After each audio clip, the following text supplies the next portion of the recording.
High guys, good morning. Welcome to my YouTube channel. आज आपण निसर्गाच्या हाकेला ओ द्यायला जाणार आहोत. आपण आज निसर्गाच्या कुशीत वसलेल्या एका अशा ठिकाणी जाणार आहोत जिथे गेल्यावर प्रसन्न वाटतं. कुठे जाणार आहोत हे जर का जाणून घ्यायचं असेल तर व्हिडिओ शेवटपर्यंत नक्की पहा. सकाळी उठल्यावर मी पहिले ब्रश केला. ब्रश करून झाल्यावर वेळ आली होती ती आपली जाण्याकरिता रेडी होण्याची.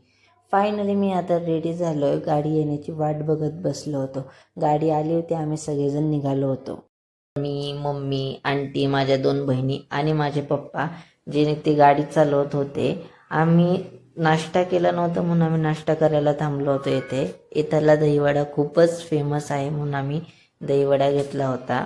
तिथून पुढं आम्हाला नगरमधलं सगळ्यात मोठं कोर्ट बघायला भेटलं आणि पुढे गेल्यावर आम्हाला काळभैरवाडी ही दिसली आणि तिथून पुढं आम्हाला घाट लागला जो की खूपच वळणदार होता आणि चढही होता.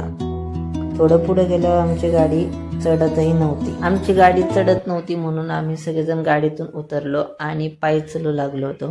त्यात मध्ये दिदीची चप्पलही तुटली होती. तिथून पुढं आम्हाला जंगल लागलं जे की खूपच लांबवर होतं, पण जंगलाचा सीन एवढा भारी होता म्हणून आम्ही तिथं फोटो काढायला पण थांबलो होतो. फायनली आपण चांदबिबीच्या महालावर पोहोचलो होतो. पाहतो तर काय खूपच मोठं महाल होतं हे आणि इकडं पर्यटकाची खूपच गर्दी जमलेली होती. भरपूर लोक इथं ऐतिहासिक स्मारकाला व्हिजिट द्यायला आले होते. साईडने खाद्यपदार्थांची स्टॉलही लागली होती. आम्ही महाल बघायला चाललो होतो.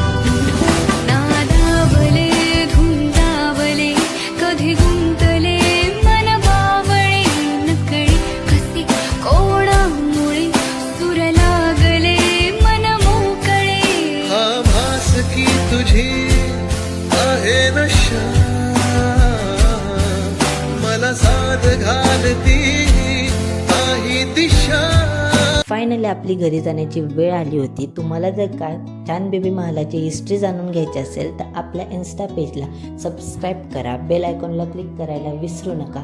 कमेंटमध्ये हिस्ट्री असं लिहा आणि व्हिडिओ आवडल्यास लाईक आणि शेअर करायला विसरू नका. भेटू नेक्स्ट ब्लॉगमध्ये.